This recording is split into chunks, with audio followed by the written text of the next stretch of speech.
ಚಿಕ್ಕಬಾಗೇವಾಡಿಯಲ್ಲಿ ನಮ್ಮ ಗುರುದೇವ್ ಪಾಟೀಲ್ರವರು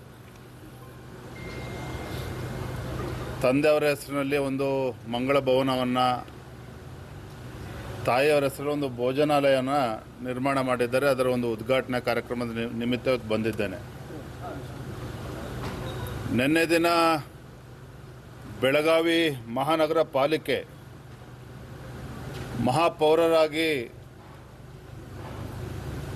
ಮಂಗೇಶ್ ಪವಾರ್ ಅವರು, ಉಪ ಮಹಾಪೌರರಾಗಿ ವಾಣಿ ವಿಲಾಸ್ ಅವರು ಆಯ್ಕೆಯಾಗಿದ್ದಾರೆ, ಚುನಾವಣೆಯಲ್ಲಿ ಗೆದ್ದಿದ್ದಾರೆ. ಅವರಿಗೆ ನಾನು ಈ ಸಂದರ್ಭದಲ್ಲಿ ಅಭಿನಂದನೆಯನ್ನು ಸಲ್ಲಿಸ್ತೇನೆ. ಅವರಿಬ್ಬರ ನೇತೃತ್ವದಲ್ಲಿ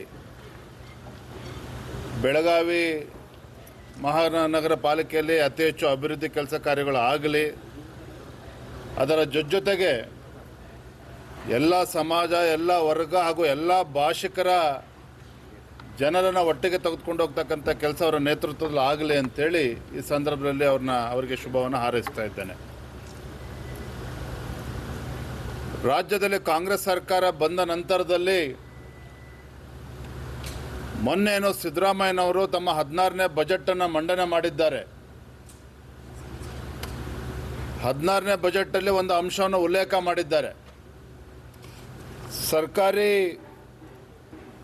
ಕಾಮಗಾರಿಗಳಲ್ಲಿ ಅಂದರೆ ಗುತ್ತಿಗೆನಲ್ಲಿ 4% ಮುಸಲ್ಮಾನರಿಗೆ, ಅಲ್ಪಸಂಖ್ಯಾತರಿಗೆ ಮೀಸಲಿಡ್ತೇವೆ ಅನ್ನುವ ವಿಚಾರ ಪ್ರಸ್ತಾಪನೂ ಕೂಡ ಮಾಡಿದ್ದಾರೆ. ನಿನ್ನೆ ದಿನ ಕ್ಯಾಬಿನೆಟ್ನಲ್ಲೂ ಕೂಡ ತೀರ್ಮಾನ ಮಾಡಿದ್ದಾರೆ. ಸರ್ಕಾರದ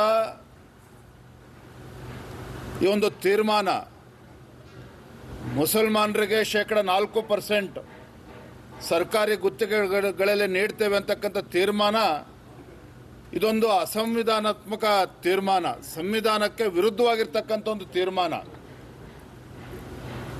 ಸಂವಿಧಾನದಲ್ಲಿ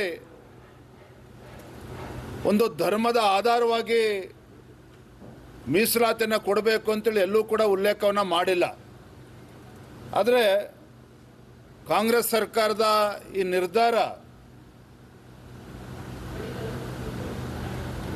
ಧರ್ಮಗಳ ಮಧ್ಯೆ ವಿಷಬೀಜವನ್ನು ಬಿತ್ತಕ್ಕಂಥ, ಒಂದು ಒಡಕನ ಮೂಡಿಸ್ತಕ್ಕಂಥ, ಒಂದು ಕಂದಕವನ್ನು ಮೂಡಿಸ್ತಕ್ಕಂಥ ಒಂದು ದುಸ್ಸಾಹಸಕ್ಕೆ, ಒಂದು ಕುತಂತ್ರಕ್ಕೆ, ಒಂದು ಷಡ್ಯಂತ್ರಕ್ಕೆ ರಾಜ್ಯದ ಮುಖ್ಯಮಂತ್ರಿಗಳು ಕೈ ಹಾಕಿರ್ತಕ್ಕಂಥದ್ದು ದುರ್ದೈವ. ಇದು ಈ ಒಂದು ಓಲೈಕೆ ರಾಜಕಾರಣ ಎಷ್ಟರ ಮಟ್ಟಕ್ಕೆ ಬಂದು ನಿಂತಿದೆ ಅಂತ ಹೇಳಿದ್ರೆ,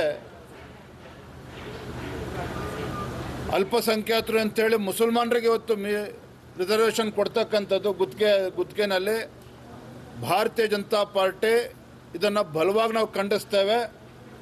ಭಾರತೀಯ ಜನತಾ ಪಾರ್ಟಿ ಸದನದ ಒಳಗಡೆ ಹಾಗೂ ಸದನದ ಹೊರಗೆ ಇದರ ವಿರುದ್ಧ ನಾವು ಉಗ್ರ ಹೋರಾಟವನ್ನು, ಪ್ರತಿಭಟನೆ ನಾವು ಮಾಡೋರಿದ್ದೇವೆ. ಯಾವುದೇ ಕಾರಣಕ್ಕೂ ಈ ಸರ್ಕಾರದ ಇದು ಪ್ರಜಾಪ್ರಭುತ್ವ ವಿರೋಧಿ ನಿಲುವನ್ನು ಏನು ತೆಗೆದುಕೊಂಡಿದೆ, ಇದು ನಾವು ವಿರೋಧ ಮಾಡ್ತೇವೆ. ಸದನದ ಒಳಗಡೆ ಅಷ್ಟೊಂದು ತೀಕ್ಷ್ಣ ಪ್ರತಿಕ್ರಿಯೆ ನೀಡ್ತಾ ಇಲ್ಲ ಅಂತೇಳಿ ನಿಮ್ಮ ಅಪ್ಪಾಜಿಯವರು ಒಂದಿಷ್ಟು ವಿಚಾರಗಳನ್ನ ವ್ಯಕ್ತಪಡಿಸಿದ್ರು. ಅವರು ಯಾವ ಥರ ಒಂದು ವಿರೋಧ ಪಕ್ಷ ಮಾಡಿದ್ರು, ಆ ಥರ ವಿರೋಧ ಪಕ್ಷ ಇಲ್ಲಿ ಕಂಡು ಬರ್ತಾ ಇಲ್ಲ ಸದನದ ಒಳಗಡೆ. ಭಾರತೀಯ ಜನತಾ ಪಾರ್ಟಿ ಹಾಗೂ JDS ಎರಡೂ ಪಕ್ಷಗಳು ಕೂಡ ಸದನದಲ್ಲಿ ಈ ಸರ್ಕಾರಕ್ಕೆ ಕಿವಿಣ್ತಕ್ಕಂಥ ಕೆಲಸ ಮಾಡ್ತಾ ಇದ್ದೇವೆ. ಒಂದು ಉದಾಹರಣೆ ಹೇಳೋದಾದರೆ, ಹಣಕಾಸಿನ ಮುಗ್ಗಟ್ಟಿದೆ ಅಂಥೇಳಿ ರಾಜ್ಯ ಸರ್ಕಾರ, ಭಾರತೀಯ ಜನತಾ ಪಾರ್ಟಿ ಸರ್ಕಾರ ಇದ್ದಾಗ ತೆಗೆದುಕೊಂಡಿರ್ತಕ್ಕಂಥ ಒಂದು ನಿರ್ಣಯ, ವಿಶ್ವವಿದ್ಯಾನಿಲಯಗಳನ್ನು ಮುಚ್ಚಾಕ್ತಕ್ಕಂಥ ದುಸ್ಸಾಹಸಕ್ಕೆ ಕೈ ಹಾಕಿತ್ತು ಸರ್ಕಾರ. ನಾವು ಚರ್ಚೆಗಳು ಪ್ರಾರಂಭ ಮಾಡಿದ ನಂತರ ಹೋರಾಟಕ್ಕೆ ಇಳಿತೇವೆ ಅಂತೇಳಿ ಗೊತ್ತಾದ ಮೇಲೆ ಮೊನ್ನೆ ಸಿದ್ದರಾಮಯ್ಯನವರು ಮುಖ್ಯಮಂತ್ರಿಗಳು ಸದನದಲ್ಲಿ ಹೇಳಿಕೆಯನ್ನು ನೀಡಿದ್ದಾರೆ. ನಾವು ಇನ್ನೂ ಕೂಡ ನಿರ್ಧಾರವನ್ನು ಕೈಗೊಂಡಿಲ್ಲ, ವಿಶ್ವವಿದ್ಯಾನಿಲಯ ಮುಚ್ಚಾಕ್ತಕ್ಕಂಥ ವಿಚಾರವಾಗಿ ಇನ್ನೂ ಕೂಡ ನಿರ್ಧಾರವನ್ನು ಕೈಗೊಂಡಿಲ್ಲ ಅಂಥೇಳಿ ಒಂದು ಹೆಜ್ಜೆ ಹಿಂದಿಡ್ತಕ್ಕಂಥ ಕೆಲಸ ಮಾಡಿದ್ದಾರೆ ಈಗಾಗಲೇ ಸರ್ಕಾರ. ಇದು ಕಾರಣ ಏನು ಅಂತೇಳಿ ಭಾರತೀಯ ಜನತಾ ಪಾರ್ಟಿ ಗಟ್ಟಿಯಾಗಿ ನಿಲುವನ್ನು ತೆಗೆದುಕೊಂಡಿದೆ ಇದರ ಪರಿಣಾಮವಾಗಿ. ಹಾಗಾಗಿ ಇವತ್ತು BJP ನಾವು ಜನರ ಪರವಾಗಿ ನಾವು ಗಟ್ಟಿಯಾಗಿ ಸದನದ ಒಳಗೂ ಕೂಡ ಧ್ವನಿಯನ್ನು ಎತ್ತಿದ್ದೇವೆ, ಸದನದ ಹೊರಗಡೆ ಕೂಡ ಹೋರಾಟವನ್ನು ಮಾಡ್ತೇವೆ. ಫೈನಾನ್ಸ್ಗಳ ಹಾವಳಿ ತಪ್ಪಿಸಬೇಕು ಅಂತ ಸರ್ಕಾರ ಫೈನಾನ್ಸ್ಗಳ ಹಾವಳಿ ತಪ್ಪಿಸಬೇಕು ಅಂತ ಹೇಳಿ ಏನು ಫೈನಾನ್ಸರ್ ಖಾಸಗಿ ಬೆಳಗಾವಿಯಲ್ಲಿ ಫೈನಾನ್ಸ್ಗಳ ಹಾವಳಿ ಇನ್ನ ಮುಂದುವರೆದಿದೆ. ರಾಜ್ಯ ಸರ್ಕಾರ ಸುಗ್ರೀವಾಜ್ಞೆ ತಂದು ಅದು ಕಾಗದ ಪತ್ರಕ್ಕೆ ಮಾತ್ರ ಸೀಮಿತ ಆಗಿದೆ. ಮನೆಗಳಲ್ಲಿ ಕೂತ್ಕೊಂಡು ಕಿರುಕುಳ ಕೊಡ್ತಾ ಇದ್ದಾರೆ ಸರ್. ಬೆಳಗ್ಗೆ ಬಂದವರು ರಾತ್ರಿ ಆದ್ರೂ ಕೂಡ ಹೋಗ್ತಿಲ್ಲ. ಸದನದಲ್ಲಿ ಚರ್ಚೆನೂ ಕೂಡ ಆಗಿದೆ. ರಾಜ್ಯ ಸರ್ಕಾರ ಒಂದು ಬಿಲ್ಲನ್ನು ಕೂಡ ಪಾಸ್ ಮಾಡಿದೆ.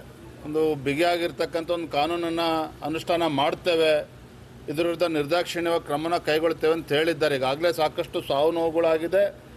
ಜೊತೆಗೆ ಬಡವರಿಗೆ ತೊಂದರೆ ಕೊಡ್ತಕ್ಕಂಥ ಕೆಲಸ ಈ ಫೈನಾನ್ಸ್ ಇದೇನು ಕಂಪ್ನಿಗಳಿದೆ ಅದು ಮಾಡ್ತಾ ಇದೆ. ಹಾಗಾಗಿ ಇದನ್ನು ಆಗಲೇ ಸದನದಲ್ಲಿ ಇದ್ರ ಬಗ್ಗೆ ಚರ್ಚೆನೂ ಕೂಡ ಆಗಿದೆ.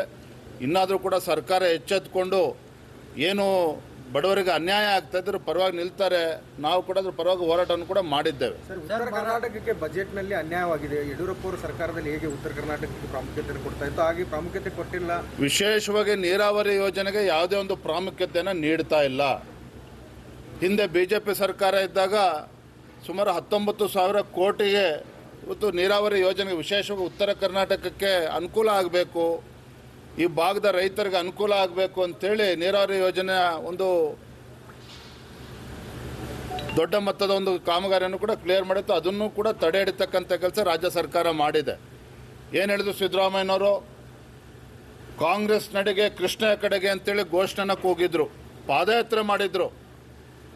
50,000 ಕೋಟಿಯನ್ನು ನೀಡ್ತೇವೆ, ಪ್ರತಿ ವರ್ಷ ಕಾಂಗ್ರೆಸ್ ಪಕ್ಷ ಅಧಿಕಾರಕ್ಕೆ ಬಂದರೆ ಪ್ರತಿ ವರ್ಷ 10,000 ಕೋಟಿಯನ್ನು ನೀಡ್ತೇವೆ ಅನ್ನೋ ಘೋಷಣೆನ ಕೂಡ ಮಾಡಿದರು.